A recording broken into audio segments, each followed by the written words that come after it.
Thank you everyone so much for joining us today. Super excited to have this conversation with none other than the Dorita Hatchett from Hatchett Associates. So before we get into the conversation, I'm going to do a little housekeeping and then we'll have a few announcements.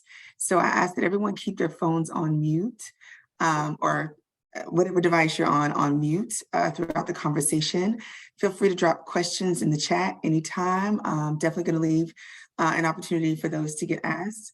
And also, you can stay on screen because we love spotlights. And if you can, we want to see your smiling face. So ready to go ahead and go into these announcements. So the first one, we are currently, Leadership Houston is currently accepting applications for class 42.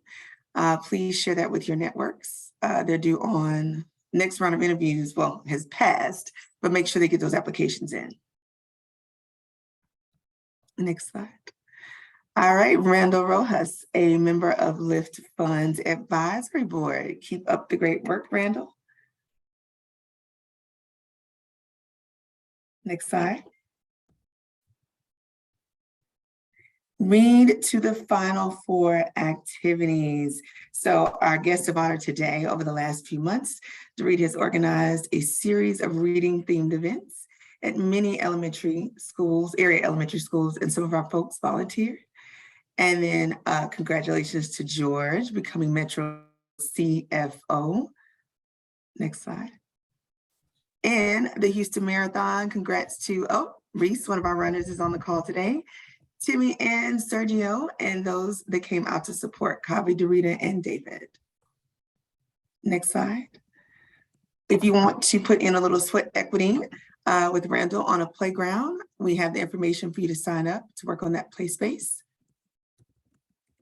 And Kareem, my family member, and Daniels as well, kicking off the Association of Medical Facility Professionals planning. Next slide. And then Final Four participation opportunities. Of course, we're hosted in here in Houston. And then, who's that? Who's that girl? Dorita featured on KHOU for reading to Final Four Service Project. Looking great as usual.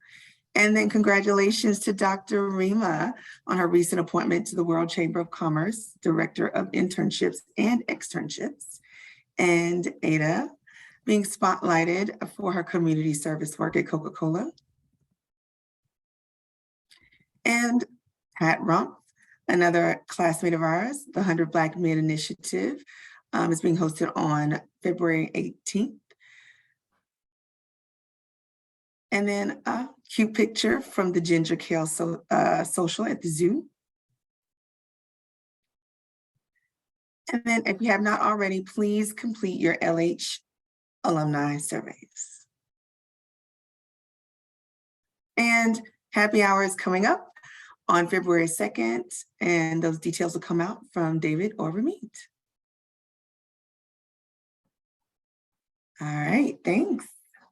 So now for the fun part. Let's get into this conversation. All right. So many of you have, especially in the last couple of weeks, have seen her, heard about her, or heard from her, but I'd like to tell you a little bit about our guest of honor today before we get into this conversation. Dorita Hatchett is the owner and executive virtual event producer of DL Hatchett and Associates, LLC. Her company provides strategic project, program, and event planning, including consultation and implementation, event operations and logistics, entrepreneurial business coaching, and artist and speaker development and management services. Dorita has been programming and planning events large and small for over 35 years. So doing that math, I think she probably started at maybe 2. Through her business, she has served as an event planner focusing on business strategy for her clients, which includes small businesses, solopreneurs, corporate entities, and nonprofits. Some of her most notable projects: Super Bowl 51, where she was the transportation and parking manager; opening night, Welcome to Texas, for over 10,000 in attendees of the Alpha Kappa Alpha Sorority Incorporated convention. And she is currently the Senior Director of Community Relations for the Houston Local Organizing Committee of the NCAA Men's Final Four. Dorita is also an officer of Iota Phi Lambda Sorority Incorporated, the Epsilon chapter, and serves in a national position in that sorority. That's just naming a few things from my dear friend and mentor's resume. I'll let you find out a bit more in our conversation. So, Dorita, just to kind of kick this off, how did you get into this business? Did this career choose you, or did you choose this career? Did you always know this is what you wanted? No, I didn't know at all. I think most people that are in what we call the event space sort of fell into it. It may have been just something they were naturally passionate about. It's something they did all the time. And I talked to a lot of friends that I grew up with, and I've been this person since probably the 7th grade. I've been the person that was always on the organizing group to galvanize people, all the way up to now. You know, they'll call now and they'll say, hey, we need some type of reunion. But they view me as the person who would do something like that. So I think it chose me. And I just think it was, I didn't know what it was for a long time. But once I figured it out and I started charging for it, I was like, oh, this is a business. This is a career. Okay. So, after reading this incredibly impressive resume, you've touched music, sports, higher ed, the faith community, just to name a few. These opportunities, how did they find you, or how did you pursue them? And then how do you know when it's a no or a yes? That's an interesting question, because I would say that most of the opportunities I've had in terms of really the larger ones, or the ones that may be a little bit more notable, really came to me. But I think it was one of those where when you say preparation meets opportunity, I know that you and I were having a conversation one time when I was telling you that most of the things that I want to do, that I go after, I don't actually get them, which I think is interesting. But then a situation will show up out of that inquiry, and usually something else better happens for me. So I've learned to just sort of put my intention out there, and just really just work hard at whatever I'm doing at that time. And I let what's going to happen next really happen next organically. Okay. So happen organically, right? So how do you know when it's time to move to the next thing? Because it's part of my last question. We talked about all the different industries that you've touched. How do you know when you've invested? Bella Street toward Live Oak Street, then turn right onto Live Oak Street. Is someone not on mute? We got it. Okay. All right. Thanks. So how do you know when it's time to move on to the next thing?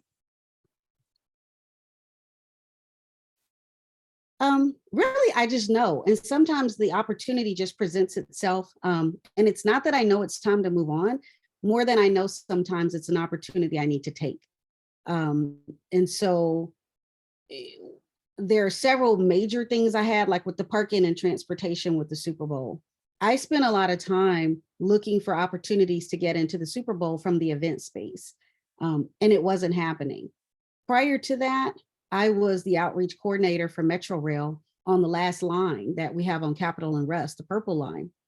And so for 4 years, I managed over 82 stakeholders almost on a daily basis, letting them know about our projects. So when this parking and transportation thing fell in my lap, I was actually in a meeting looking for assistance with how to get in on the event side.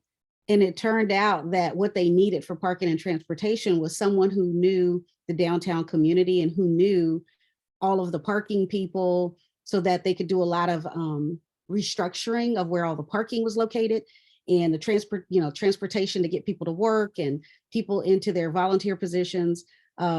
And I walked right in knowing all of those people. I walked right in being able to pick the phone up and talk about what we needed and get that done. I hadn't even looked at what I'd been doing in that way. I didn't see it as a transferable skill until someone else saw it and asked me to do it. And once I got in it, I was like, this is perfect for me. And that tends to be what happens because I don't really look at what I do trying to get the next thing. The next thing has generally come to me. And so it's a hard space to live in because I do the Final Four right now. It's over in April and everyone wants to ask me what's next. And to be honest, I don't know. I know what I could do next. I know what I'm looking at. I know what I'd like to do in terms of the space that I'd like to be in, but I also leave a lot of room. I'm a faith-based person, so I do believe, I just leave room for God to do something special because he always does something way bigger than what I thought was coming in my life or what I wanted. And I might want this little piece over here and he'll say, no, I have this piece for you over here. So it's happened enough in my life that I trust it and I move like that. No, I love that. And that's a lot of wisdom in that, because sometimes we're following a path that may not necessarily be the path for us, but then the right things come to us through preparation, as you stated. So as we're going into discussing preparation, I'm thinking about the scale of some of these events, right, that you've been the planner for. How do you prepare and what goes into the work that you do? And can you kind of walk us through that? Yeah, it's hard because sometimes people will say, oh, can you teach another person to do that? And I think on some level, yes, depending on their openness to all of that. But I think people are surprised sometimes about all the things I'm thinking about all the time. And so when I'm working on a project, it's never like I can take it home. I can't do 8 to 5. My life is not like that. If I'm involved in it, I'm always thinking about it. I'm always thinking about how to make it better, how to do something right, what resources are available. So I'm always listening for it. And so whether it's a lot of projects at one time or a particular project, my antenna goes up about that issue and it stays up until I'm through the issue. So that just looks like everything from, I really kind of work backwards. What's the outcome that everybody's looking for? And what does that look like? And what do people really want people to feel, think, experience, smell, hope for, say positive things about? What are all those things? And if I can get that information, I work backwards in my mind to where I am currently. How much time do I have going into it? What are the resources available to get there? And then I really then I work the plan toward the outcome. So for me, it's hard to work with people that are just like, hey, I got an idea, we're just going to go for it. And people might think that I'm poking holes in their idea, but it's not. It's just that I've seen enough, I've been through enough, I know enough where I can see a train coming a mile away in that situation. And it isn't that I'm trying to be maybe negative Nancy about the situation, but I really try to hold people accountable for what is it you want to have happen over here, because the way you're going isn't going to get you here. I don't know where you're going to end up, but it's not going to get you here. So that's how my mind works about it. It's just all the steps in between. And so I've been trying to capture that into some system. And I always say it's like IDEA, like what's your big idea? So like, what do you really hope to see way out at the end? And then kind of developing a plan or looking at all the things that have to happen. Those are the steps. Those are the technical things, venue, price, place, all that stuff. And then there's an E where I say, okay, let's evaluate the resources that you have or don't have. And do we know how to get the resources to get you there? And then how do we assess that? So what does success look like for that person or that entity? And that helps guide me in terms of what I do and how I get there. Okay, so we are learning to work backwards, IDEA, idea, right? And then you said something about being able to see kind of far into the future based on your experience and how to avoid maybe a train wreck. So let's talk a little bit about risk, right? How do you mitigate risk, plan for catastrophes, and respond when they come up? Well, some of the professional organizations I belong to have these risk components to it. So, if you're certified or if you study your craft at all in terms of this being a profession, and there's a lot of people with natural talent but they don't think about even the risk involved. And nobody wants to think about what can go wrong. I love that Reese is on the call, because Reese, you understand, it's like, you've got to, because if you can imagine it going wrong, it's likely to go wrong. It could go wrong. You know, sometimes you've seen things before and you know it went wrong. So I don't know if everybody's familiar with that thing called Fire Festival. Or, you know, there have been some activities that have happened recently, like with a festival that's in Cancun. Recently here in our hometown, we had an issue with a concert, you know, over at the Astrodome area and all of that. If it's ever happened in history, it could happen. That's how we look at it. And then secondly, it's what's possible to happen. So what's possible to happen with a lot of people in a space? What's possible to happen with access to a venue? What could happen because vehicles are involved? All of those things. And so risk management has to be a part of what people think about. And it's the biggest point of contention I have with clients who feel like it's not going to happen. And the question is probability. The question is, it's why you buy insurance. We all have insurance on our homes. Why? Because something could happen. Does it happen? Generally, no, but it could. We have insurance in our cars. We have health insurance. All of that is insurance. And so there's event insurance. Yesterday, remember that we had a big storm here. So no one was expecting that. But think about all the people in the city of Houston who had an event planned yesterday with all of that rain. Who had events planned in the city of Deer Park when a tornado came through? No one thought that was going to happen. But you got to think about it because it's possible in Houston. So I look at weather. I look at possible, predictions. People get mad because when they give me a date, I might go do a weather search. And I'm like, I don't know. It historically rains on that day. And they think I'm crazy. But if we still have it, let's think about a rain plan. You need a contingency plan. You need to buy event insurance, special event insurance. You have a golf tournament and you don't have weather insurance, you're asking for a problem. And it doesn't have to be there. It doesn't have to cost you money. It doesn't have to cost you people. It doesn't have to become a big problem, but you have to plan for it.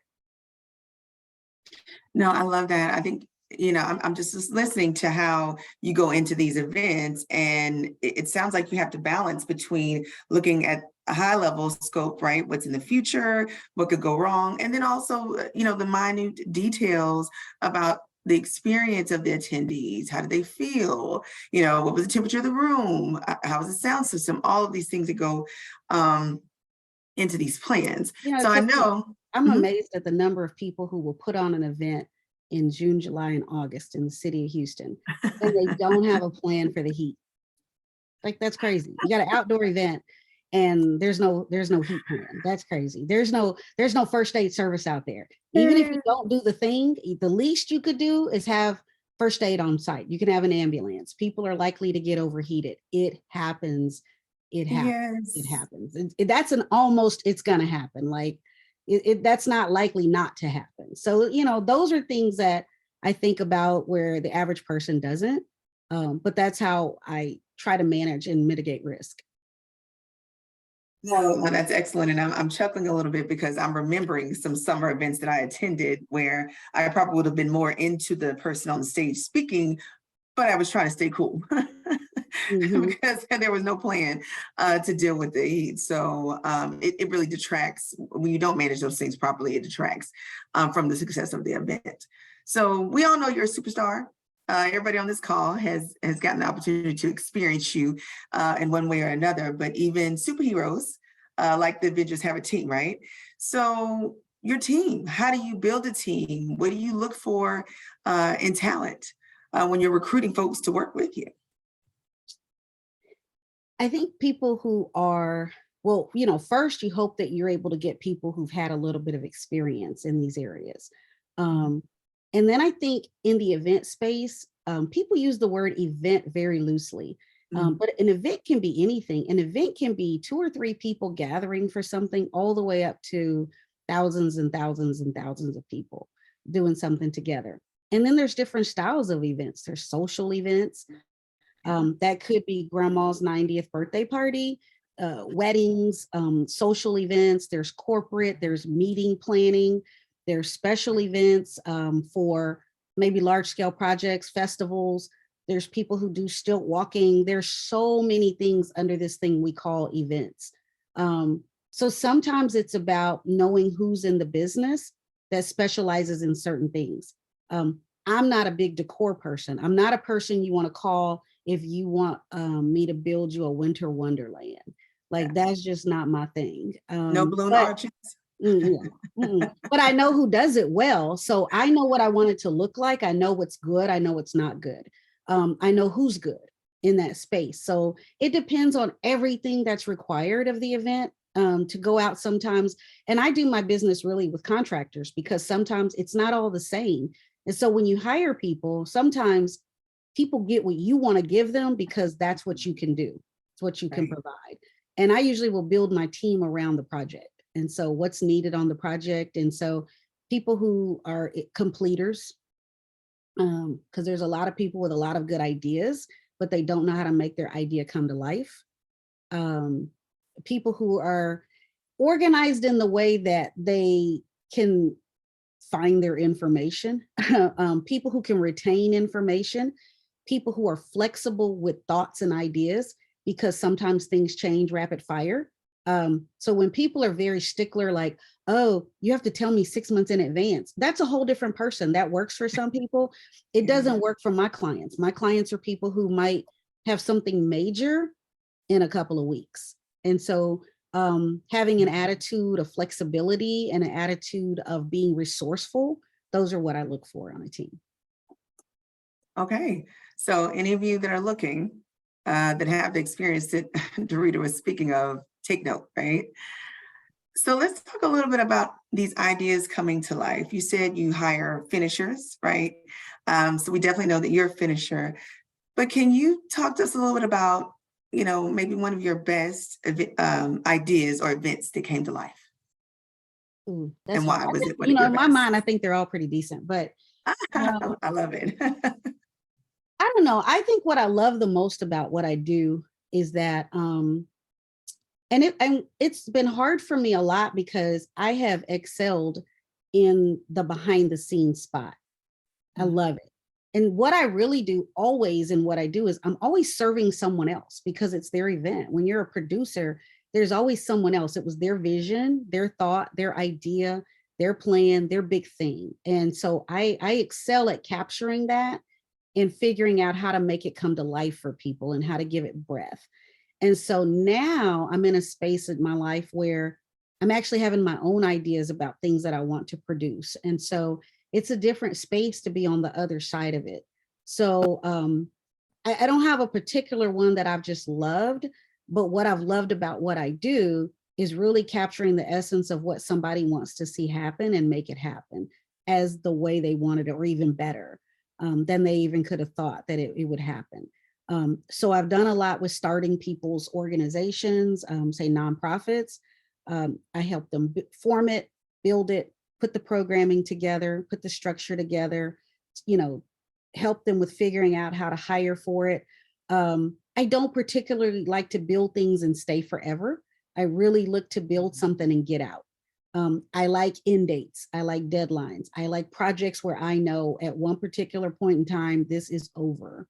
Doesn't matter the length of time, but I'm not into forever with people right now. And so I just look to do things where I can make a difference for people and show up in that way. I'm super proud of the work I've been doing currently with the Final Four because there's been a box for a long time about what happens.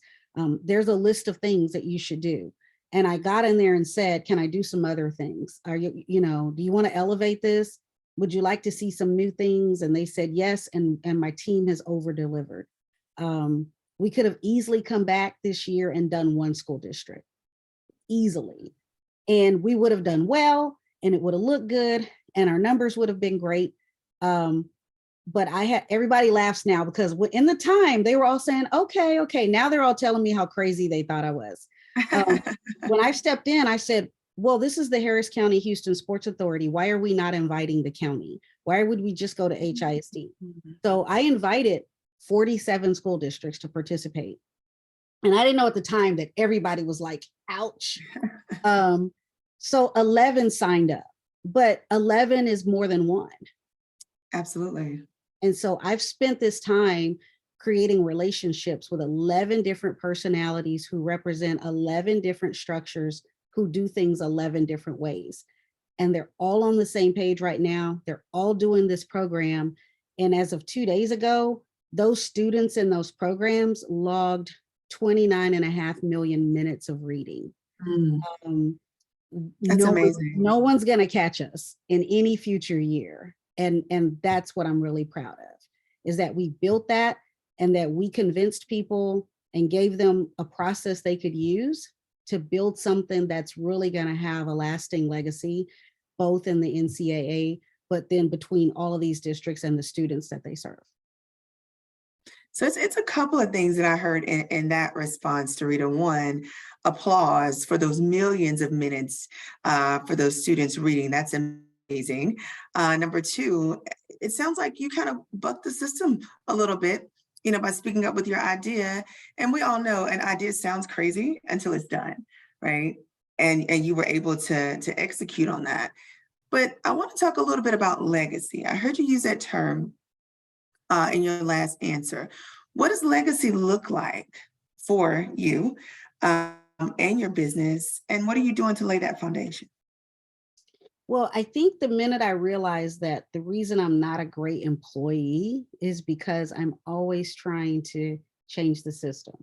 And I didn't know that about myself because I didn't really have anyone to mentor me and tell me what was possible or what to look at or to consider entrepreneurship. I was always like, what's the next job? And so I would get in a job and I was always uncomfortable because I would always see what they were doing. And I would say, oh, well, then do we want to do more? Do we want to do better? Do we want to do, so I was always trying to change what people had. And, and people were just sort of living in these systems like, oh, this is how we've always done it. And the minute someone says that, it's like, that's a fire under my butt. I don't know what that is, but it does something to me when I hear those words. And I always think, why? Now if there's a why, I'm okay with it. But if there's not a why, if that comes out of strict lack of creativity or laziness, then I generally get a thing about me. And so that's why I went into entrepreneurship, scared, didn't know what it was, unsure about a lot of things, but I've been the happiest now because I can do that very freely. And I can live in a space where I can create legacy everywhere I go because people are usually looking for a change or to elevate something or make it look different or to get out of a rut. To build something that they've had in their mind and their gut for a long time. I like to say that I help people sort of bring wings to their vision, to actually see what they're trying to do and have it come to pass and have it show up and have it look like someone's been sitting there, like they lay awake at night thinking about some dream they have and they don't know how to make it happen. And so that's my legacy, is that I leave things, now how you continue it is up to you, but repeatedly, that's the pattern that I have. So my legacy is through helping people create legacy in what they want to do. No, I love that. That's amazing. It's inspiring. And believe me, even from our one-on-one sisterly conversations to this time now, I'm still taking notes. So those of you that tuned in, you're definitely getting in-depth knowledge from a powerhouse that is incredibly humble about all the work that she's done and is currently doing. So I think we have some questions. We have a question in the chat. Let's see. Oh, no, that's just a kudos comment from Kim. But I have another question. So a number of us on this call and those that'll probably hear the recording work with nonprofits, whether they work for one or they sit on a board or volunteer. I know you've done a lot of work with in the nonprofit space, and fundraising can sometimes be a pain point, and fundraising events can sometimes be a pain point.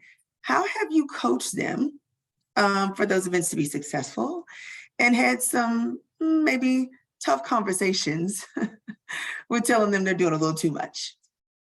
Well, I think really how I feel about that is from a fundraising perspective, is that um, the things that I learned and the training that I got in that whole process, I do subscribe to the philosophy that, philanthropy is personal to people.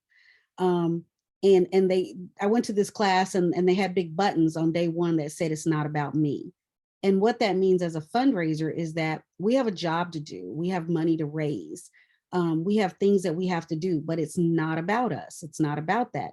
It's about getting all of that done, knowing that the philanthropy is about the person and what they want to put their money towards. And so philanthropy is really finding out what is behind people's intent on a gift. And so one question I learned in this course was simply to ask a person, so what kind of impact do you want to make with your money? And it's a very strong question because that's what it's about. So when people tell other people, you should be giving to that for this reason, I get really incensed about it. And I'll get argumentative about that because it's like, no, that's not what they want to do. It's not what they want to do. I don't think everybody should be asking everybody for money. I think you have to do your homework on who are your people, who is interested in your cause. Find those people. That makes fundraising easy. Fundraising is hard when you're asking the wrong people. And so in an event, what I love about the events that I do, and I try not to I don't raise other people's money. I create a space for you to raise the money. I create a great event so people have a good time, learn about your mission and your projects so you can ask for the money. So if you do things like have an event, have 1,000 people in your event, and there's no structure to capture everybody who was in the event, you don't have emails anymore. Every time you're starting at one. Yeah. And so instead of, there's a process, follow the process. There's like 6 steps. So it's like, identifying people, do your homework and your research, get them there, get their information, say thank you, follow up, continue a conversation, educate them, then make an ask, then steward the ask because they gave it to you, which says, I appreciate that. And then you set yourself up to be able to ask again. So that creates tension for people because most people need the money next month. So they're putting their needs on people because their door is going to close next month. And that's not the time to do it. The time to do it is now and when you started, and to document the things you did so you can tell people accurately what you did and the impact you're making. So that becomes tension for people because they've not done those things. And they want someone who does an event to step in and help them raise $100,000 so they can keep their doors open and give their scholarship money out when they've not done any of the homework or the steps in front of that. So that's how I view that. No, thank you for that insight. And it goes back to something you stated about being prepared. So they're not even prepared for this next fundraising because they haven't done the groundwork. And then those 6 steps, that's critical. Well, you have people who they'll call me and they'll say, hey, we're going to have a capital campaign.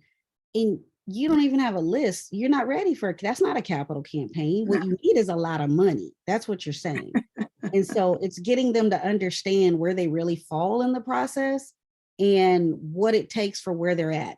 And even if they do find themselves in a situation where the doors are going to close next month, there's even still a way to do that where it's proper and it's appropriate and that it always honors and values the donor. And it's not out of your own personal desperation behind things you haven't done up to that date.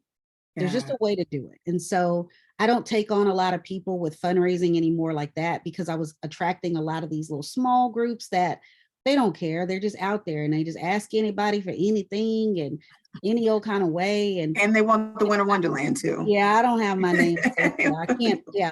And the thing about funders is what happens is the reason I don't actually fundraise for everybody is because it's a relationship driven business. It's impossible for me to be a person who can create these relationships for lots of groups at the same time. And so what I value is a funder that knows me. If I'm doing the event, they trust the event. So I do bring value in that way, but I'm not going to go sit with HEB and ask for 50,000 on your behalf if I'm not your development director. What I will do is be your event planner for your golf tournament. HEB knows I've done enough of these and they trust me. So they may give you something because they know I'm doing the event, if that makes sense. Reputation, So I yes. create the environment where you can go get a good ask in if you're ready. Again, preparation. You have to be ready. No, and that also speaks to kind of where, you know, you leverage your expertise or maximize them, but you also don't try to step in a place that's not your place. You leave it up to that organization to do the ask. You just coach them on how to get there, right? And then set the stage for it to be successful. So one of the things on your resume with the plethora of skills that you have is small business coaching. And being a small business yourself, I'd love to hear maybe just 2 or 3 of your top tips or lessons learned that you might have told yourself at the beginning, you know, had you known. For those of us that may be interested in starting a business or already own a business, yeah, we'd just like to hear your perspective. So I consider myself to be an event coach and strategist, and I'm also an event producer. And so what that looks like for people, particularly, let's say in the information marketing space. And so you're using your knowledge as a part of your business. So that's like a coach, a speak, an author, a trainer, something along those lines, not necessarily a product or a service. And that is, you know, get your infrastructure together. Everybody hangs up a shingle and just starts a business and doing things. And I did it. I started my business because somebody offered to pay me. Like I was doing stuff for people and I wasn't even asking for the money. And until someone actually offered to pay me is when I thought, ooh, maybe I should go get my DBA. But I operated for years without the infrastructure, and a lot of people do it. It's very common. And but the sooner you can stop and get it together, the better off your business will be. Your business can't scale if some things are not in order.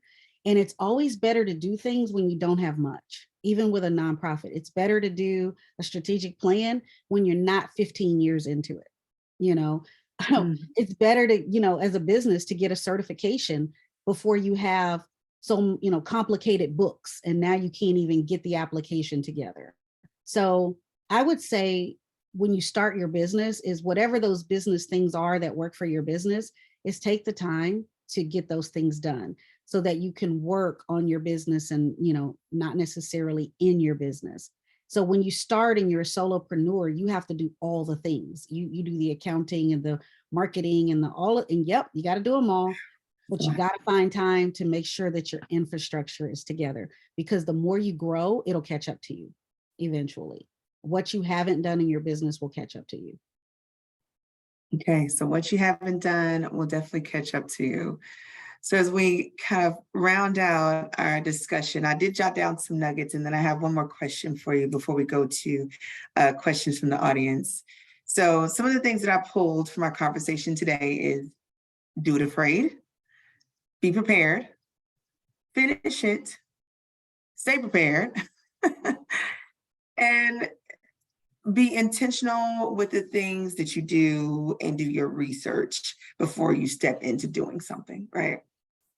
So this is a kind of off the wall question, but if there's a word or a character or a phrase you'd use to describe the Dorita Hatchett, not Dorita Hatchett, my friend and mentor, the Dorita Hatchett, right? That has this, you know, 6-page long. I remember that from our conversation, 6-page long resume. Well, what she's talking about is I really was in a situation I didn't want to be in. I was at working somewhere and it wasn't going well. And someone called me at 9 o'clock at night and said, hey, if you're interested in this thing I have for you, I need your resume by 9 o'clock in the morning. And I was like, I can't. And they were like, well, we really need it. And I'm like, I haven't touched my resume in like 7 years. And they were like, that's okay, just send it. And I was like, it's 6 pages, it's long. I don't have, you know, and they were like, just send it anyway. And I did, and I ended up getting the job because of everything they saw on my resume. And I was laughing with Tiffany because I said, oh, it was trash.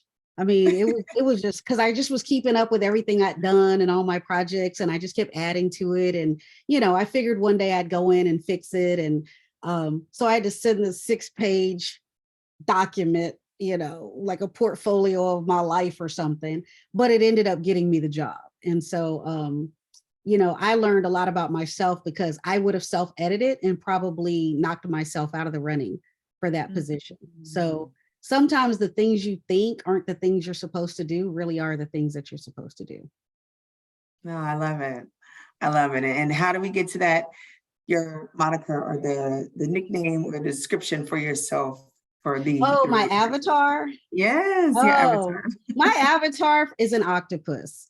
And so I feel like I am, and I attract people that I define as an octopus. It means they have a lot of things going on. When you think about all of those tentacles that they have, and they're reaching a lot of things. You're not going to tell that kind of person that they can't do all the things that they have in their mind. So you have to get them to focus on one or two of them at a time. And hold space for all the other things. They have to feel like they're being heard, and they know that all these things are in their mind that they want to get accomplished. But that octopus kind of has a big head because it's smart. It has a good brain, but it doesn't have a skeletal structure. So when it bumps up against things, if you go to YouTube and look at an octopus, when it meets up against resistance, it just has to find a little bit of a crack, and it can shape shift and make itself through the crack.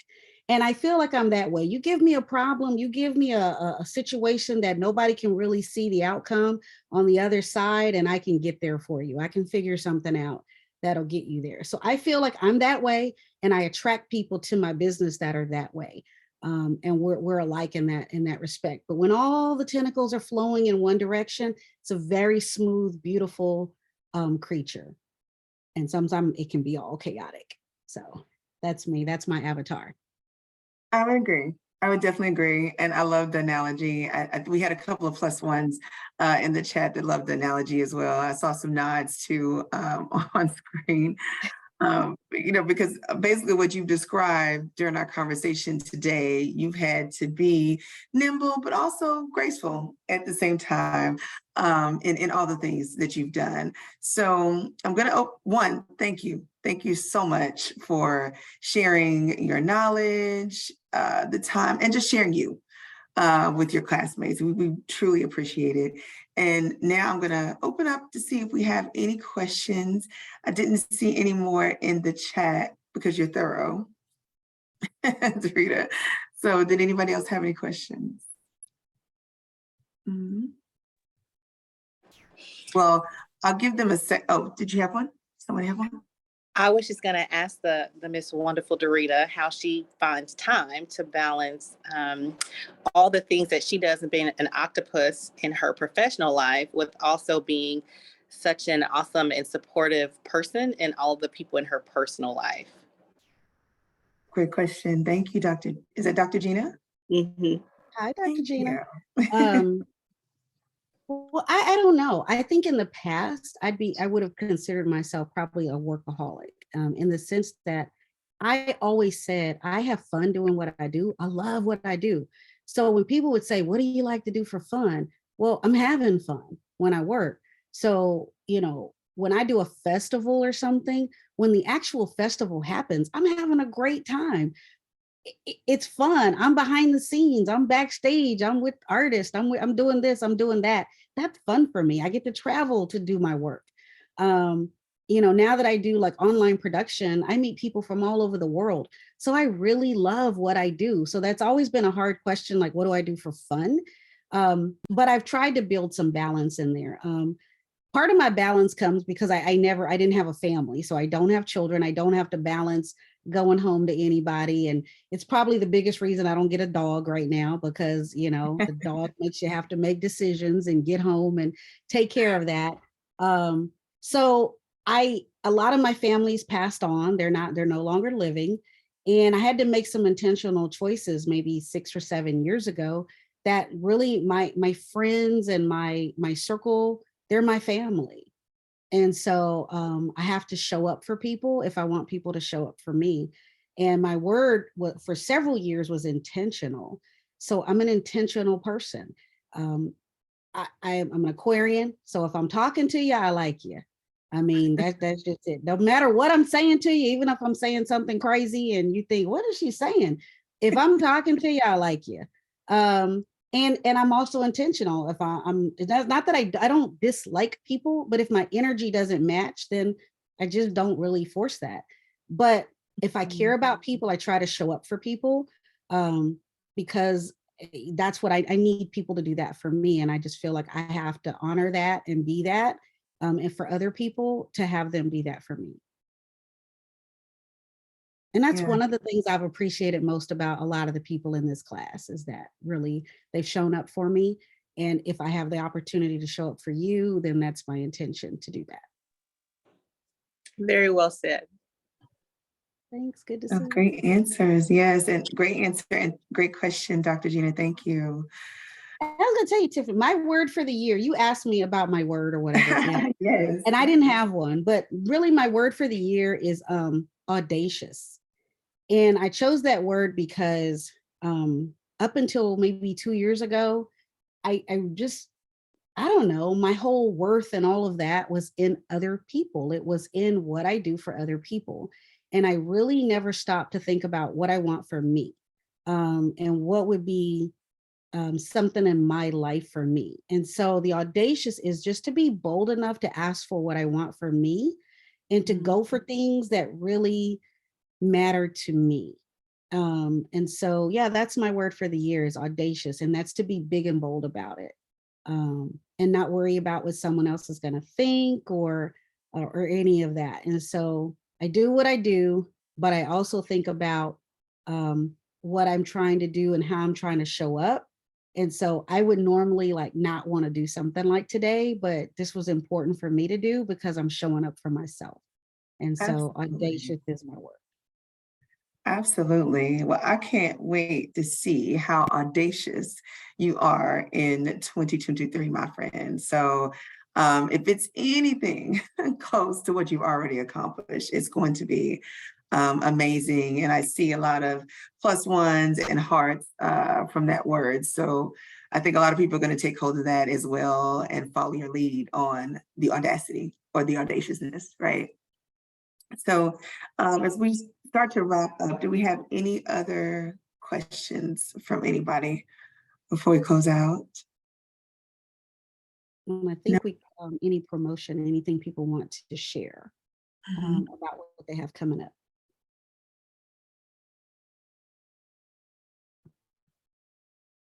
Oh, and just another side note about my friend here.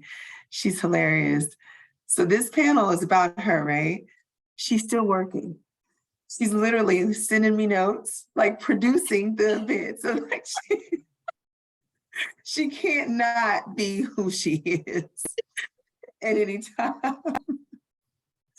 So it's just hilarious, you know, to work with her because I'm like, girl, this is about you, and you're still over here working, even though it's about you. So, but do we have any? We don't have any additional announcements. Yes, this is Oh, Key.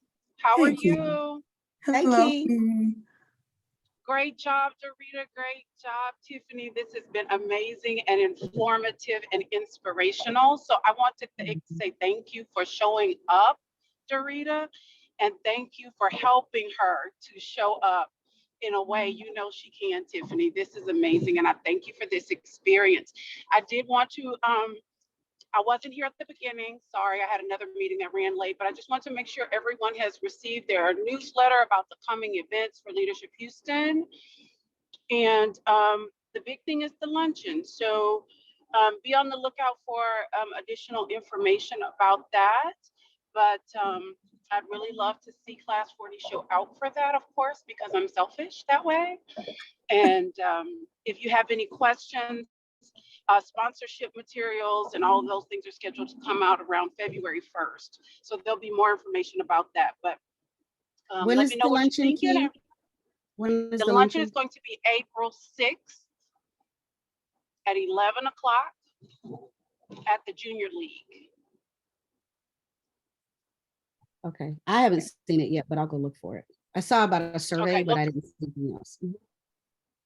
Yeah, so it's all in the same newsletter. So when you open that, the first message is the newsletter, and then what remains are all of the announcements for the coming events that are going to happen March, April, May, and June. So thank you, ladies. I appreciate it. Thanks for letting me share. All right, have a Absolutely. wonderful day. Thank you so much, Key, for the additional announcements and news we could all use. Dorita, you're about We to have make a a little comment? bit of time. Yeah, I was gonna ask Reese to come on and actually as in his role, maybe more big picture, to just kind of say something from the event side of it and maybe, you know, to give some reflection on that, because, you know, Reese is a person where, I mean, he sees it also from a different side, but he, in essence, he's an event person that does really large events. And so I just wanted to get Reese's thoughts today on that as well. Yeah, sure. So you triggered something for me earlier when you talked about risk management and kind of what we do to mitigate that risk. Obviously, from a law enforcement, public safety side, we're always concerned with what could go wrong, because if it's gone wrong somewhere else before, it could go wrong again. So what do we do on the front end to mitigate that? And a lot of things. So, you know, like if you look at our staffing for Final Four, it's a lot. I mean, we have a lot of law enforcement folks out there. We have a lot of firefighters. And, you know, if someone looks at that, you know, and doesn't really understand what could possibly go wrong, they're like, that is overkill. You don't need all these people. You don't need all these cops out there. You don't need horses. And it's like, yeah, you're right. If everything goes according to plan, we don't need all of that stuff. We're not planning for it going well. We're planning for it going wrong and having the resources we need already pre-deployed there to handle whatever happens. So we're constantly looking at it through the lens of, you know, worst case scenario, which obviously we all work hard to make sure that that doesn't happen. But if it does, we want to be ready for it. You mentioned earlier, you didn't plan on getting involved in events, and same for me. I signed up to be a police officer, right? It was just by luck that I ended up getting sucked into this world back for Super Bowl back in our last Final Four in 2016. I got a job working for one of our chiefs here as basically the public safety planner on the PD side for both of those events, which I had zero experience with. But I'm so thankful now that opportunity presented itself to me, because I've gotten to meet such great people like you, Dorita, and all of your team at the local organizing committee, and develop such great relationships with. And I think for me, the biggest thing about these events being successful are those relationships. And because everything we do now in the city of Houston comes back to somebody that I've worked with before now. And because we already have that great established relationship where we just pick up the phone and call each other for anything, it makes planning the event so much easier, but it also makes the actual operation easier, because there's always things that go wrong during the event, right? No event goes according to plan 100%. But being able to pick up the phone in the middle of something and knowing who to call and saying, hey, I need X, Y, and Z resource over here immediately because of this. They're like, got it, we're done. And it just happens. So those relationships just make everything work so well. So I don't know if that answered your question, Dorita, but that's for me. It did. And I think it was Tiffany's question about, like, when you have to talk about things that went wrong or went well, the truth is, as an event person, something always goes wrong. The issue is, how do you keep everybody from knowing that? And how do you keep going forward anyway? And I always say, no one knows how the sausage was made, except all the people involved in the planning. And, you know, everybody in the back may be like with each other, but it's not an experience that you want your client to know about, or your client's audience to know about. And that's the biggest thing that we have to do, is create all of that and create the experience. How we do it is a whole other conversation, but what it looks like out front is really what's most important.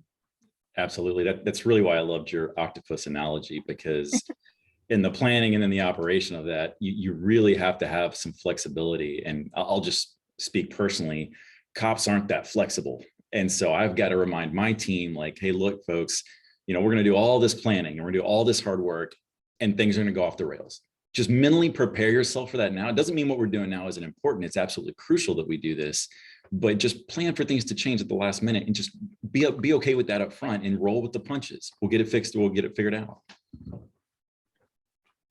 Yeah, and that's totally not something that group, you just have to know your groups, and you have to know how to manage and get them to do what you need them to do, understanding that they're not into like, you know what, let's just do it this way. No, we said we're gonna do this, we're gonna do this. It's like, no, Yeah, no. that's not, they're not for it. Thank you, Reese. Yeah, I appreciate that, because it's, I was sitting here the whole time looking at you, you know, on the side, and I was like, yeah, Reese knows what I mean, because it's all the pieces that make the whole and that make the event. I can have all the plans in the world, but if I can't get people to do what I need them to do for the event, then it doesn't matter. Yep. It's just stuff on paper. Yeah, and I think to your point also is what is the experience like for the end user, right? For our attendees, for the folks who are coming to visit, we want them to have the best possible experience. So, you know, we always have this argument on the security side. I mean, we can roll tanks out there and make this super secure, but what kind of experience is that for the folks who are coming to an event? Like, it needs to be an attractive, pleasant place that you want to bring your family. So we can't just come out there with this huge show of force and make everyone scared and intimidated. We got to make a welcoming, you know, environment for folks. And so we've just got to remind our people over here that we're balancing all of those different things. And knowing at the end of the day, if something happens, the first thing everyone's going to say is there was no show of strength out there. You know, I mean, you have it is always a tightrope of the exact opposite of what everybody really wants is kind of sometimes what you have to do. And when you don't do it, it shows up also. So almost you know, what do they say? Damned if you do, damned if you don't, in all of these scenarios. And risk management, no, it's overkill. It's too much. And the minute something happens, it was, where's the security? Where was the plan? Where was the contingency plan? And you're looking at people going, you guys are the ones who said you didn't want that. You guys are saying that you didn't care if it rained, you know, and people don't take into account that the ground floods and people can't get their car out of a parking lot. All they're worried about is the concert. They're not worried about how people got there or get out or get home. But if you've ever been stuck in traffic leaving an event, you're mad and you start wanting to know, why aren't the police in the intersection? Why are we not managing the lights? And why are we not doing all these things? But in the planning, that's the last thing everybody wants to talk about. Right. So that was kind of where I was from on that. But I thank you for the opportunity to talk today. Yeah, no, thank you, Reese and Dorita, for that collaboration. Much appreciated. You see that tag team work between two of our Class 40 alums, right? So, you know, if Reese or Dorita had anything to do with it, it's going to be well planned and you're going to be safe. And no balloon arches, no winter wonderlands, and it's not going to be hot without a plan to manage the heat. So that wraps our time, everybody. We are right at the 1 o'clock hour. I want to thank everyone for their attendance and appreciation, and enjoy the rest of this Friday Eve. Thanks, Tiffany. Thanks, y'all. All right. Bye-bye.